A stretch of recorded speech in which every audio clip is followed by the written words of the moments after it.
available ng mga barko at yung teknolohiya. Now, yan pong lahat na yan nangyari 1990s, early 2010s.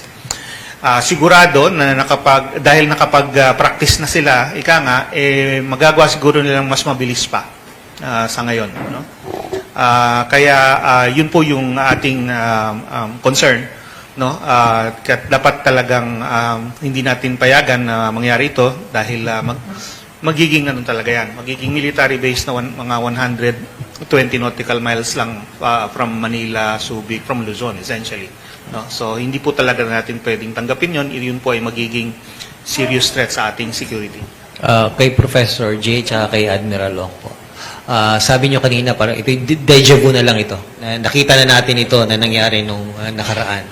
Pero ang tanong po ng marami, ano yung tamang gawin para pigilan ito ng kagyat? Number one. Number two, masyado bang maaga para i-entertain yung pagsasampa siguro ng another arbitral case para pigilan yung China sa mga ganitong adventurism? Okay. Dagdagan ko lang yung tinapos ni Dr. J kanina. No? Pwede siguro nating check kung yung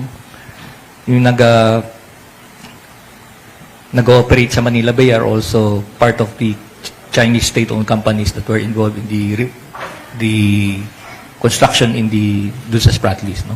So, ibig sabihin, nandito na sa lupa natin yung mga maaaring mag-dredge at mag-fill up doon sa Scarborough. So, from Manila Bay, mas malapit kaysa China.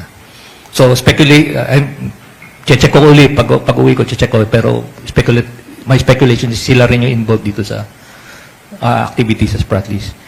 Now, medyo umabot sa point na iniiwasan din natin magkaroon ng hidwaan dito eh. So, ikakalibrate natin. So, kailangan natin yung minimum na ipakita na meron tayong ini-establish na red line. So, alam naman natin na nag-create na sila ng parang 30 nautical mile buffer doon around Scarborough Shoal at mahirap lang butasin. Okay? Over a period of time na perfect na nila yung buffer na yon. Okay. Ang pwede nating gawin offhand is pumagitna tayo between Scarborough at most likely manggagaling naman yung logistic support niyan from Hainan sa island province of Hainan. So one way is actually create a parang pseudo blockade between Hainan and Scarborough just to show the flag and also show yung intent natin that we will not allow yung further escalation of yung presence nila dun sa Panatag Shoal. So that is one way. There are other ways I think na pwede naman pag-isipan. Pwede ba tayong nating i-invoke ang MDT to build up our forces dito sa Bajo de Masinloc? Teka lang po. No, pangalawang tanong. Yung unang tanong po, yung dun sa pag-consider ng second na arbitration case. Sa ngayon po, pinag-aaralan po yun. Admittedly, dahil ang issue dito ay sovereignty, medyo malaki yung parang obstacle sa ngayon. Hindi basta-bastang dadala sa korte yung mga issue ng territorial sovereignty. Pero pinag-aaralan din po ng mga, alam ko, yun natin at ng mga ahensya, kung ano pang ibang paraan para pwede silang madala sa isang tribunal. No? Related po to dun sa mga activities naman nila doon. Yung po sa question po ng MDT, sa ngayon po kasi yung choice muna ay nasa atin. No? Policy decision po yan. Kung i-consider natin itong latest na activities nila, yung pag-conduct ng marine scientific research, bilang isang act of aggression, no? Para po kasi sa ganung klaseng dito, yun po dapat yung ground, no? Para ma-invoke yung MDT kung mayroon pong tinatawag na armed attack, no? Or acts of aggression against the Philippines, no? Which is the basis for collective self-defense. Sa ngayon, dahil nga ang current situation ay pwede pang iatras, pwede pang tanggalin yung mga struktura doon. Parang hindi pa po timely para i-invoke ang MDT.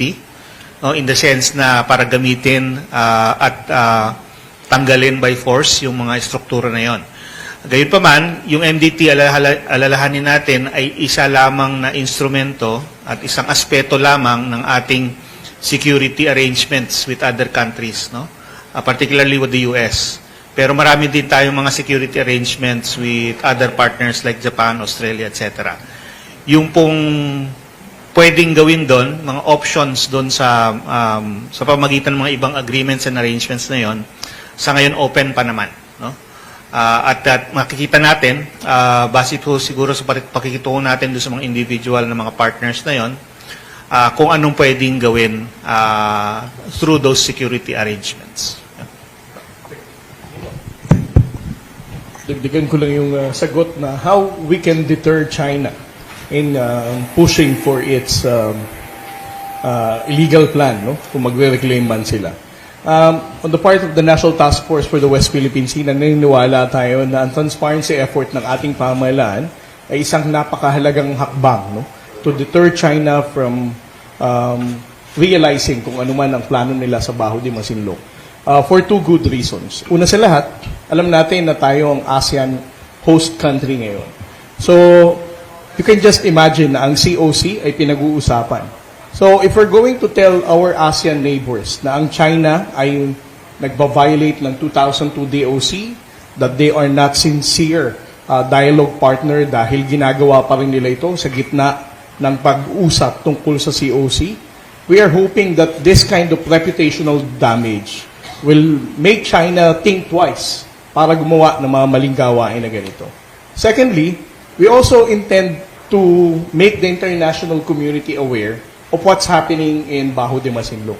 We would like to believe that our like-minded state friends, allies, will also pressure the People's Republic of China para tigilan ang mga ganitong gawain at bumalik ulit sa isang negotiating table para pag-usapan natin ito ng mas mapayapa.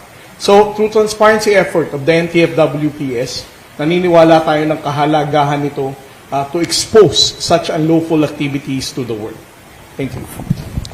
Can we ask our resource persons to comment on yung recent move ng China to ban Defense Secretary from visiting China and Hong Kong and Macau? Pati yung asawa at anak yata, pinagbawal. Pati yung anak What niya. does this, why is this significant? Or does it mean a further strain sa bilateral relations with China? Una sa lahat, alam natin na naglabas ng sanction ang Chinese Communist Party laban kay Secretary Gilbert Chodoro, yung kanyang wife at yung kanyang anak. That will include business interest sa Macau, Hong Kong, mainland China. That would include travel or trips to these three areas. Una sa lahat, hindi lamang si Secretary Chodoro ang government official na na-sanction ng Chinese Communist Party. Kung maalala nyo, last year, before the elections, nabigyan ng sanction din si Senator Tolentino. Ano ang common sa kanilang dalawa? They have been speaking the truth against all the actions of the Chinese Communist Party na ginagawa hindi lamang sa ating maritime domain, but even sa lupa, on land. The AFP stands with absolute solidarity behind our Secretary of National Defense. Ang ginagawa niya is simply to expose the truth. Yung katotohanan ay masakit sa Partido Komunista ng China. Mismo yung kanilang mga tao ay sinusuppress ang pagsalita ng katotohanan. Tayo pa kaya, mga foreigners? Nabanggit ng ating SND, he considers this a badge of honor. Ibig sabihin, natatamaan niya sa mga sinasabi niya na pawang katotohanan lamang ang ginagawa ng partido. Pangalawa, ang sinasabi niya ay para sa kapakanan ng ating bansa at ng ating mga kababayan. Pangatlo, hindi siya titigil sa pagsabi ng katotohanan. And behind all of this, your AFP is solidly behind him. Sapagkat yung ating mandato ay tiyakin natin ang integridad ng ating teritoryo, ang ating soberenya, at ang kapakanan ng bawat Pilipino.